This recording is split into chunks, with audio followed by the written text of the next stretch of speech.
Let's take a look at the differences between two camera lens pairs. First one is the Nikon Z5 with the NIKKOR 50mm f1.8s, and the second one is the Canon EOS M50 with the EF-M 32mm f1.4 STM lens. The goal isn't to talk or get into equivalence and all of that. However, you will get a similar field of view with these two combinations.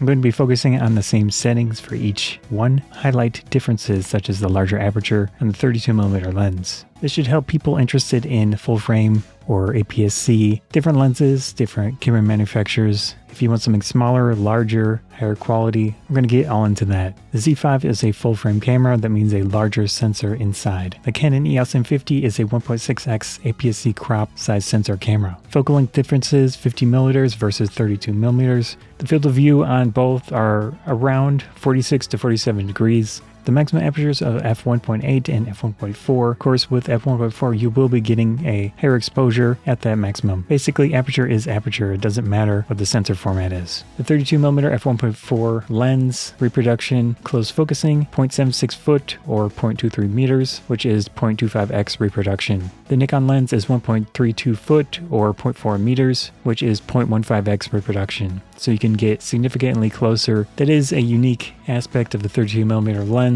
Physical size differences, obviously the M50 combo is much smaller. If you want a smaller lens, smaller camera, sometimes you have to make trade-offs. Not all the time, but in this specific case, there are differences that are important. The Nikon Z5 has sensor-based stabilization. The Canon EOS M50 does not have that. Sensor-based stabilization can help quite a bit in some situations. However, if your subject is the thing that is moving in the frame, it won't help you out there. Nikon Z5 has dual SD card slots. The M50 has a single card slot. So if you want instant backup in the camera, you have to consider that. Memory card slot location on the Z5 is significantly better than the M50. Usually cheaper, lower cost cameras, smaller cameras have the memory card slot on the bottom, so you have to open the battery door to access the memory card. If you're using a tripod, that could potentially be an issue. So when it's on the side of the camera, I think that's much more ideal. Ergonomics, I think both cameras have a decent grip on them. However, the Z5 is a little bit better in my hands personally because it is larger.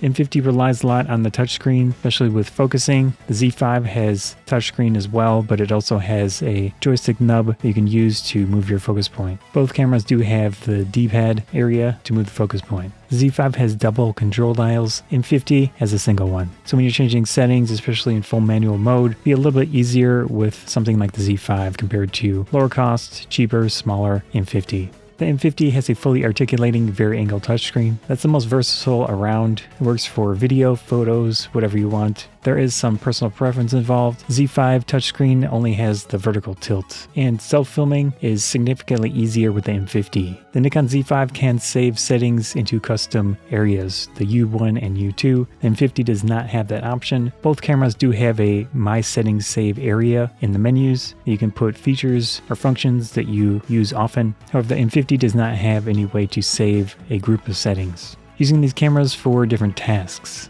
Both cameras are nice for portrait photography. However, with the M50, if you do use the LCD screen, that's a better option. How it works: autofocus on both cameras and the consistency of them with these lenses is pretty similar. However, I would say the Z5 is a little bit above the M50. In continuous autofocus situations, I do think the Z5 is slightly better than the M50. However, there is the M50 Mark II, which I have not personally used. I would assume that's a nice step above the original M50. The M6 Mark II is very consistent. As I've found, I used the Z5 and the M6 Mark II, both cameras at the same time, and I've gotten similar results with those in people photography situations. If you put more effort into the M50 and using it, which is kind of counterintuitive with its level of user generally, you can get it to work just fine. Using the single point autofocus mode, using full manual settings, or at least automatic ISO works out well. I have used that in a wedding situation, made it happen, made it work with the 32mm lens. Neither camera would be my ideal wedding photography setup. I go for something that has better autofocus in general.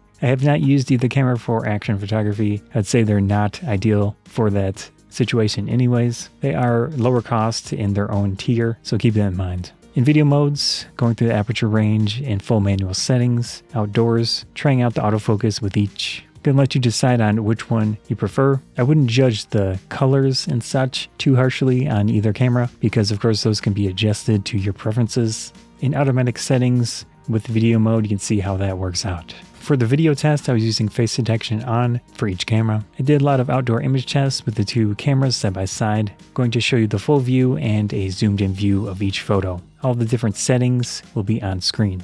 Again, I'm not focusing on equivalence, but rather the look and what you get at the same settings. I'll let you decide for yourself which one you think or prefer, of course considering price, considering size, and all those other factors involved. I did do a controlled indoor image test with the two cameras and lenses. Of course, there could be inconsistency and variation between lenses of the same model. However, between the 32mm and the 50mm that I have, I do think the Z50mm f1.8s produces higher quality results than the 32mm lens. There is more aberrations on the EF-M 32mm. Of course, that could be up to variation with lenses and everything else. Of course, you're paying a lot more money for the Z setup, but that does depend on time of year and rebates and everything else. If you look at used prices on KH and MPB, a Z5 in excellent condition, $989. And the M50 in excellent condition, $414. So a big savings there on the body. With the lenses, the Z50mm, the lowest price that I found was $469, again in excellent condition. And for the 32mm lens, the lowest price was $374. You'll be saving money either way. The Z5 offers more exposure range compared to the M50 with the maximum shutter speed of 1/8000th of a second. That's a big benefit for larger aperture lenses.